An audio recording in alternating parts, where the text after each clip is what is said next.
It was a cold Wednesday in October, right after the sun had set. I was on my way to visit my mother, who lived an hour outside of town.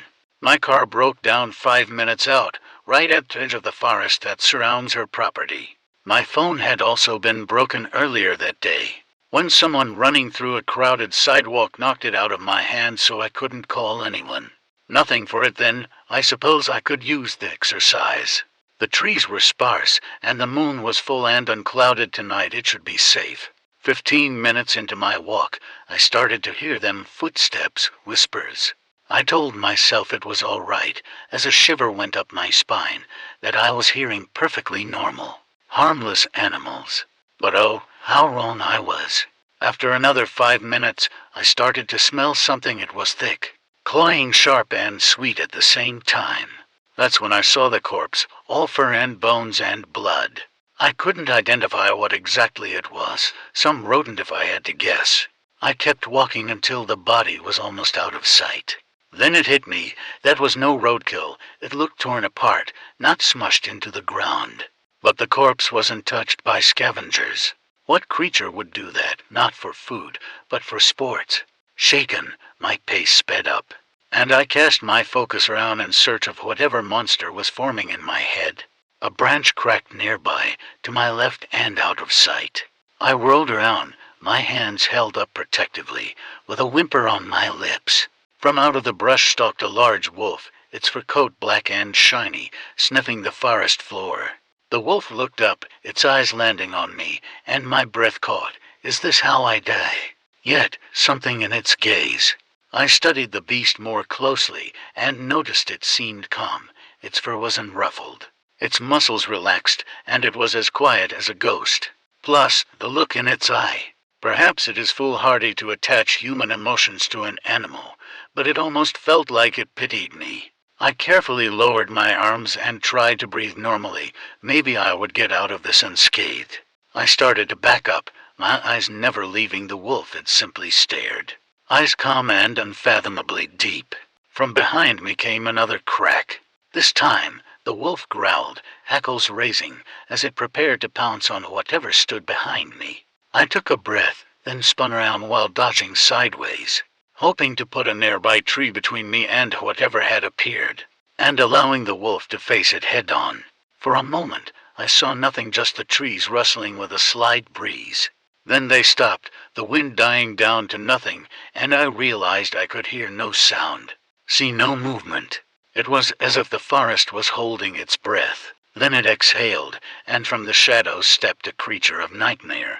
It stood greater than 6 feet, with black leathery skin hanging off it in folds. 2 sets of cruel-looking horns grew from its head, emaciated to the point of literal skin and bone. Its head was vaguely shaped like a deer, except wrong. The snout was too long, its forehead misshapen. 2 glowing red dots stared out of the otherwise empty eye sockets. Not actual eyes, but simple pinpricks of light.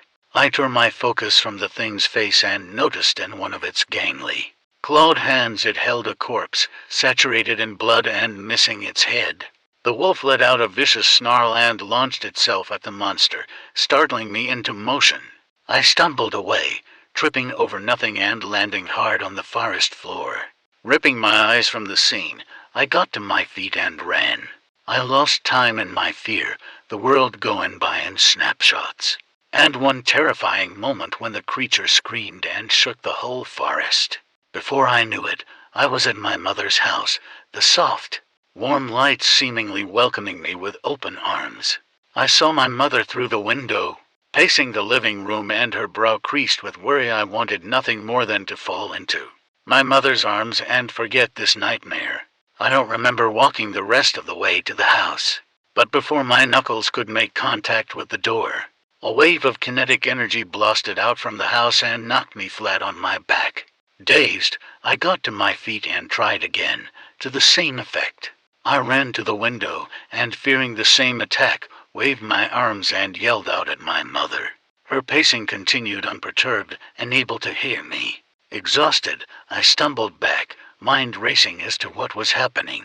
I heard a quiet rustle and turned, fearing I had led the monster here. Instead, the wolf appeared, injured but alive. and covered in a mixture of its own blood and the monster's black ichor. It took in my panicked eyes and quick breath and whined softly. The relief of seeing my savior, and not the creature, crumpled my knees and I hit the ground.